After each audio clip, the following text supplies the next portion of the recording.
All right, let's go over section D, Clodius's death. As a reminder, this is Cicero's defense of Milo. This is an actual speech given in the Roman Senate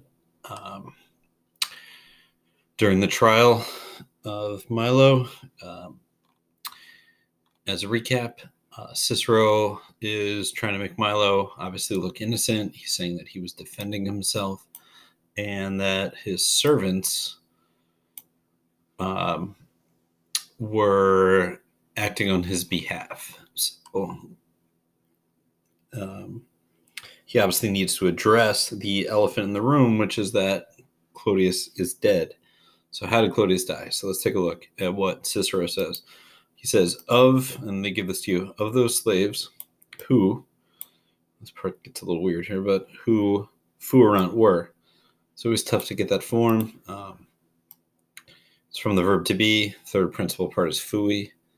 Erant is just the perfect tense. So who were. Loyal. I know they give this to you. Loyal at heart. And steadfast. That's an outdated word. You could just say present and present, like they're there for him, and present for their master. Now, I know you don't think in means for, but it can mean a lot of different things. Literally into their master, but for their master. So of those slaves who were loyal in heart or in spirit and present for their master. And then you have two partums coming up. So partum can mean some and others. So some, okisi sun, perfect passive. Some were killed. All right. Others, these are Milo's servants. All right. So there's a lot of confusion. Either Cicero establishes they're loyal to their master. Some were killed. Others, when, and this cum clause extends all the way down to here. It's a pretty large cum clause. When they saw that, and I think they give this to you, when they saw that it was being fought at the carriage, right? We've seen a bunch of times it means carriage. When they saw that it was being fought at the carriage, were prevented to assisting their master.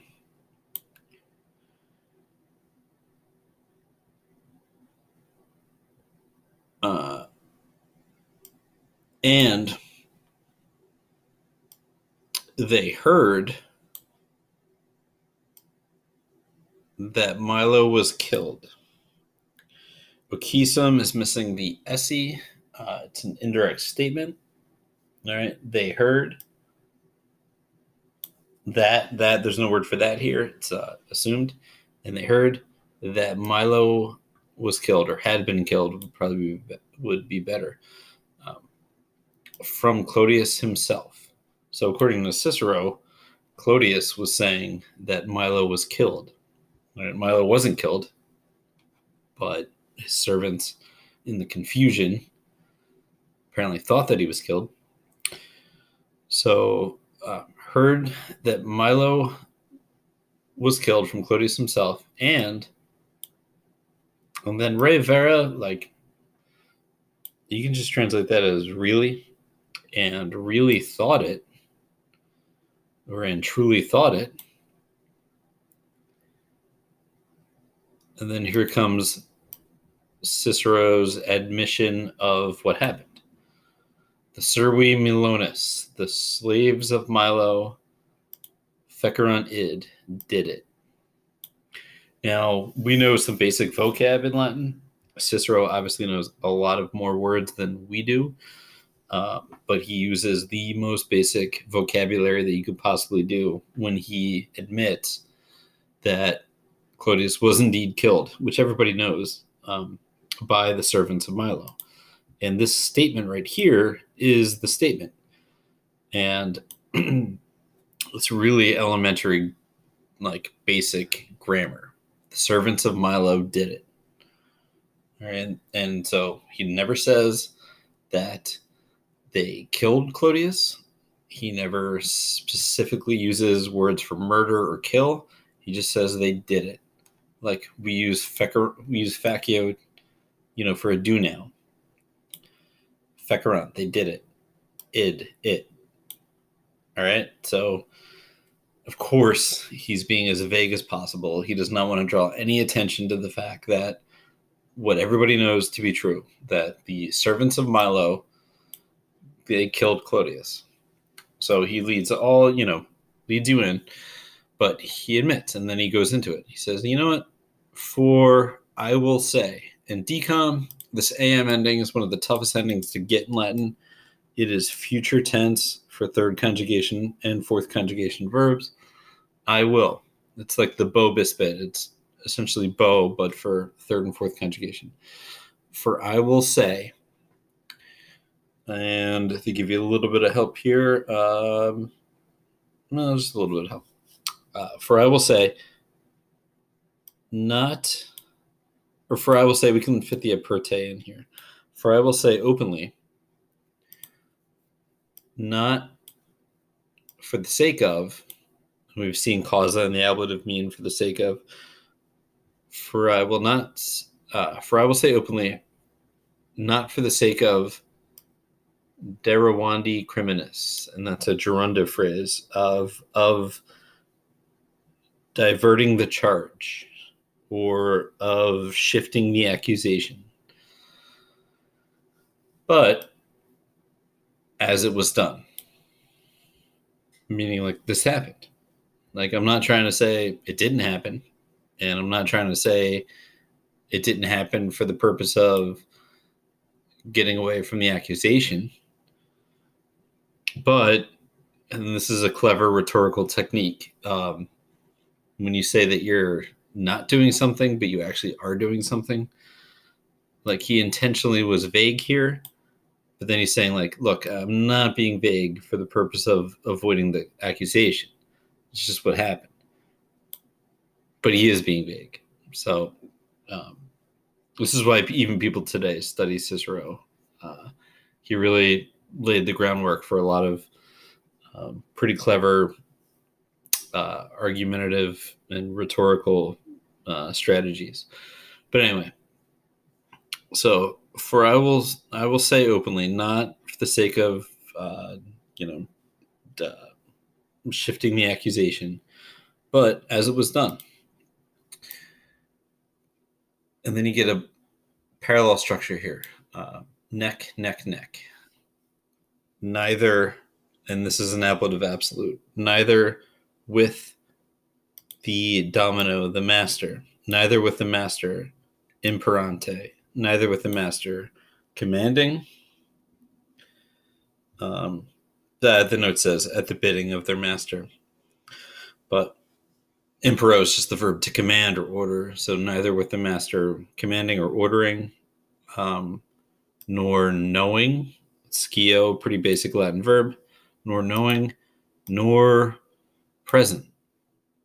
Meaning that he did not order Clodius to be killed. And that's, that's obviously huge. So this cleverly crafted phrase, and listing things in threes is like a rhetorical technique. You guys don't have to know it. It is called tricolon crescens, and it's, I guess, this belief that when you list things in threes, it has more of an impact. So Milo, the master, domino, notice that he doesn't mention him by name here when he's talking about the crime. He doesn't command it, imperante. He doesn't even know about it, and the it being the killing of Clodius, nor is he even there. And then finally at the end, a very kind of strange phrase to give you a little bit of help in the note, which, and referring to the killing of Clodius, which quisque they give you that you can do everyone. That's fine. Which everyone, or I like anyone, which anyone would have wanted their servants and the suo servos, you can see the same ending, they go together, which anyone would have wanted their servants to do in such a situation. Right? So,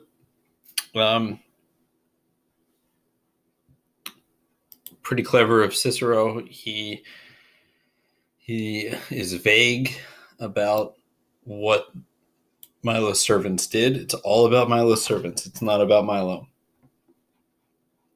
And he claims that Milo had nothing to do with it. It was just his servants doing what anyone would have wanted their servants to do. And slavery, it was a big part of Roman culture. These are loyal servants to their dominus, their master.